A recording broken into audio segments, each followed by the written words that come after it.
विश्व के सारे लोग करे जो साथ में मिलकर प्रार्थना, सबका मंगल होगा तब, सबका मंगल होगा तब, बढ़ेगी विश्व की चेतना।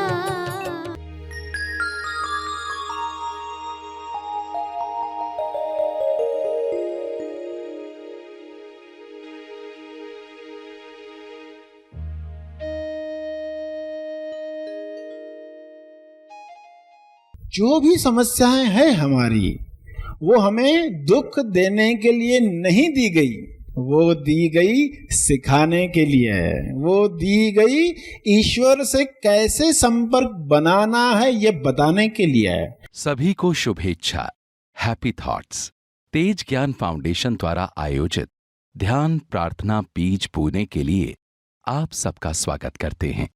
रोज हम सब मिलकर प्रार्थना करते हैं ताकि हम खुद भी स्वस्थ रह पाएं और जो बीमार हैं उन्हें भी हम अपनी प्रार्थना का बल पहुंचा पाएं। तो आइए ग्रहणशील रहते हैं और इस प्रार्थना का लाभ लेते हैं। सभी आंखें बंद करें। हे परम चेतना,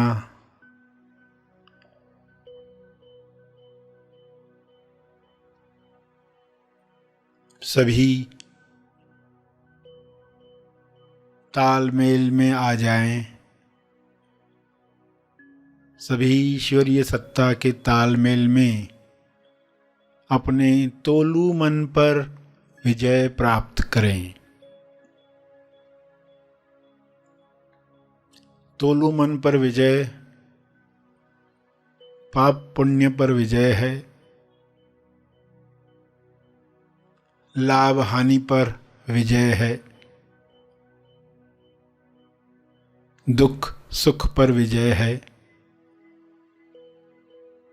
सम्मान अपमान पर विजय है।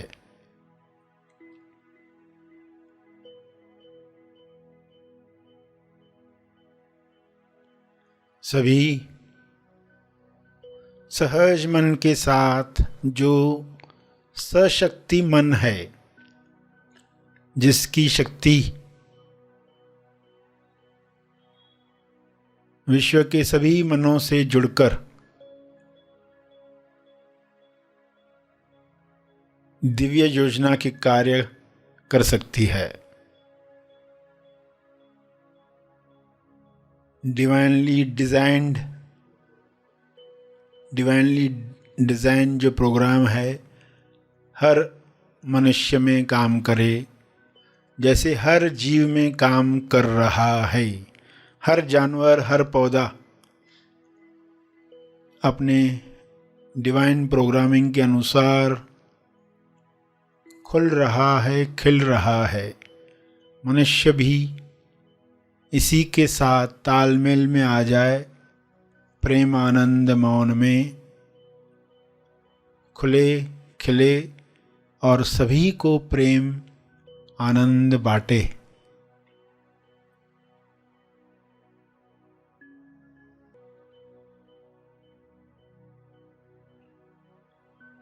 सभी अपनी शक्तियों को पहचाने।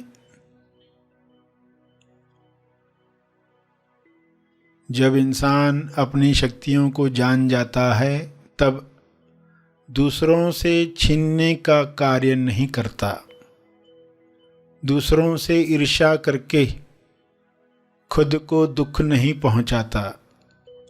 ईर्ष्या द्वेष घृणा से बीमारियों को आकर्षित नहीं करता। हे परमात्मा, हर मनुष्य से नफरत द्वेष घृणा डर समाप्त हो जाए ताकि सारी बीमारियां समाप्त हो जाएं।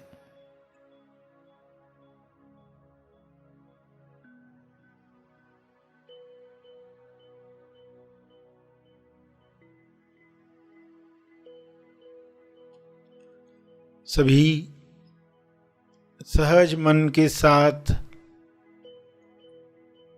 आहार ग्रहण करें, भोजन खाएं जिससे सभी स्वस्थ रहें। तोलू मन के अनुसार खाया गया अन्न बीमार करता है।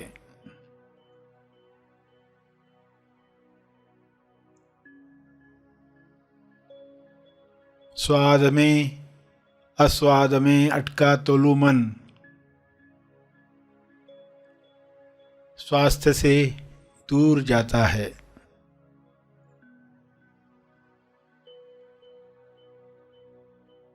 सभी की दिशा युक्त बुद्धि, विवेक चेतना पूरी समझ के साथ काम करे ताकि तोलू मन पर जीत आसानी से मिल पाए।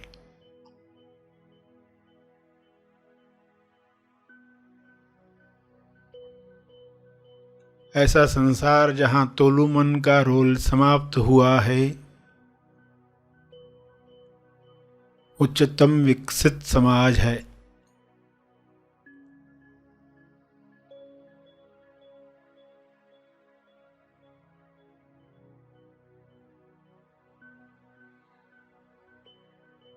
सभी सहज सशक्ति मन के साथ एक दूसरे को मदद करें, क्योंकि ऊर्जा भरपूर है,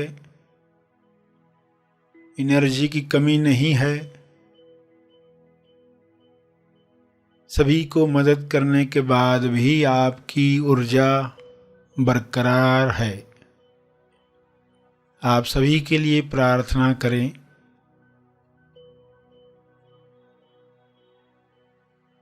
जो भी मनुष्य स्वस्थ हुआ है वह प्रार्थना करे, औरों के लिए प्रार्थना करे, सभी को अपने तप का बल प्रदान करे, सभी को आपके स्वास्थ्य का लाभ मिले, सभी को आपके तप का लाभ मिले।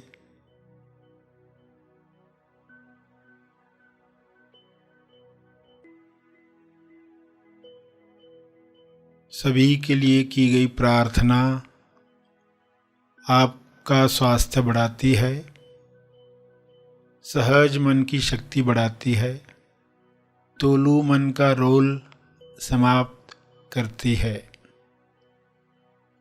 इसलिए दिल से प्रार्थना करें, अपने शब्दों में प्रार्थना करें।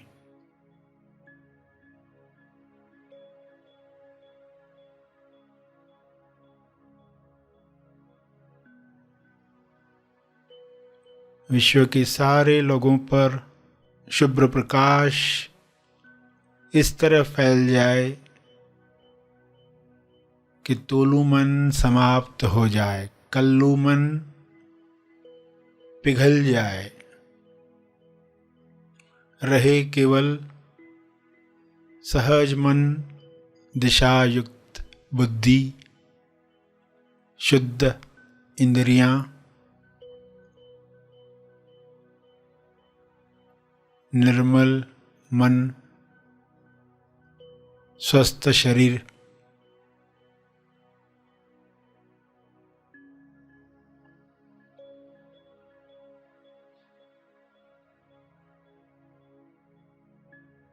प्रार्थना चलती रहे।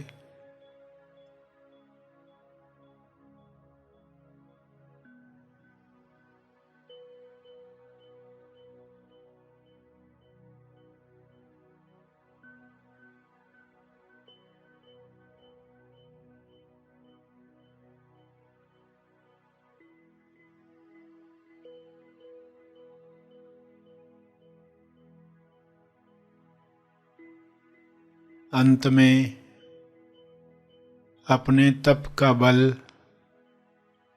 जो बल अर्जित किया है आपने ध्यान से, प्रार्थना से, समझ से,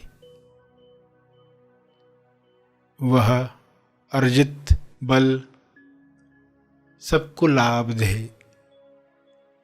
इस शुद्ध भाव से तपर्पण करें। सभी धीरे धीरे आंखें खोलें। आइए सब ग्रहणशील होते हैं एक चेतना संदेश सुनने के लिए।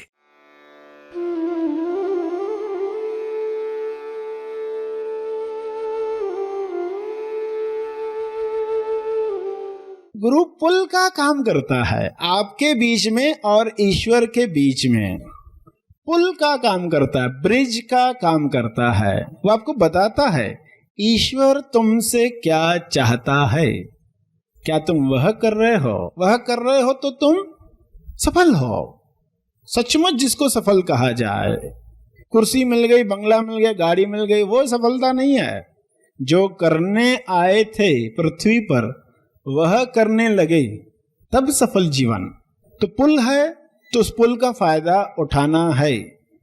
मनोशरीर यंत्र माध्यम है। मनोशरीर यंत्र यानी गुरु का शरीर, वो निमित्त है, उसके द्वारा हमें प्रवेश करना है, आगे जाना है, रुक नहीं जाना है, आगे जाना है सत्य में स्थापित होने के लिए। तो गुरुजी क्या बताएंगे कि ईश्वर कैसे कार्य करता है।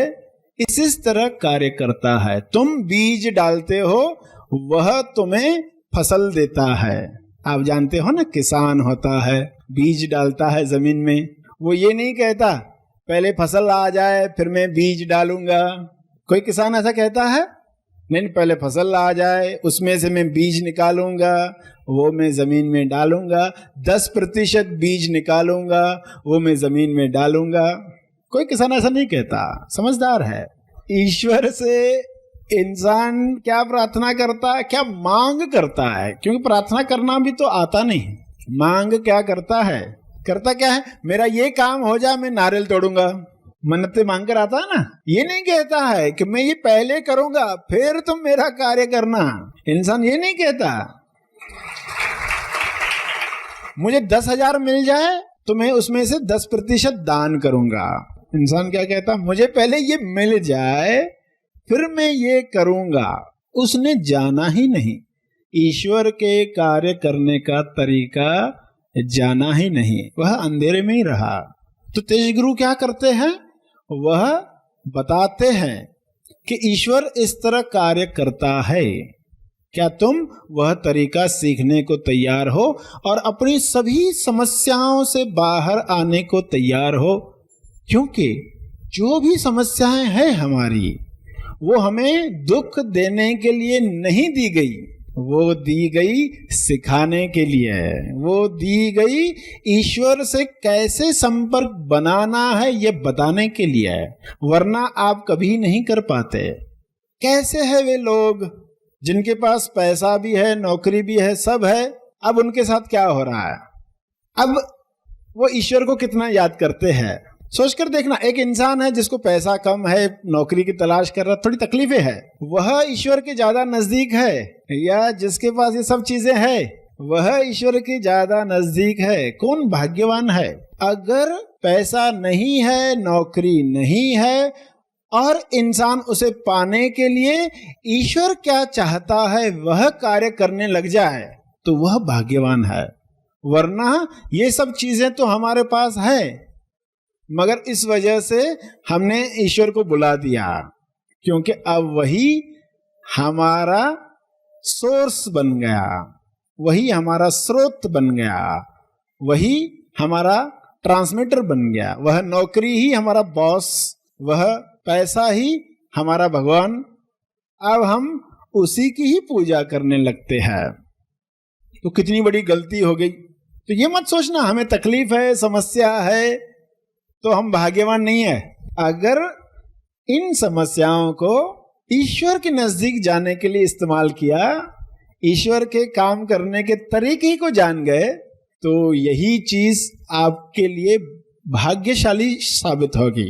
आप कहोगे अच्छा हुआ वे समस्याएं आई, जिस वजह से मैंने ईश्वर के काम करने का तरीका जाना। अच्छा ये समस्या आई है, यानी अब ईश्वर क्या चाहता है मुझसे, अब मैंने वह किया, चमत्कारिक ढंग से वह समस्या सुलझ गई। अरे इस तरह ईश्वर काम करता है क्या? फिर आगे समस्या आएगी तो अब मैं जान गया, अब मैं क्या करूंगा, अब मैं ये सीक्रेट जान गया, अब ईश्वर के साथ कैसे काम करते हैं, क्यों पृथ्वी पर भेजा है, यह मैं जान गया। तो वाकई भाग्यशाली हो गए।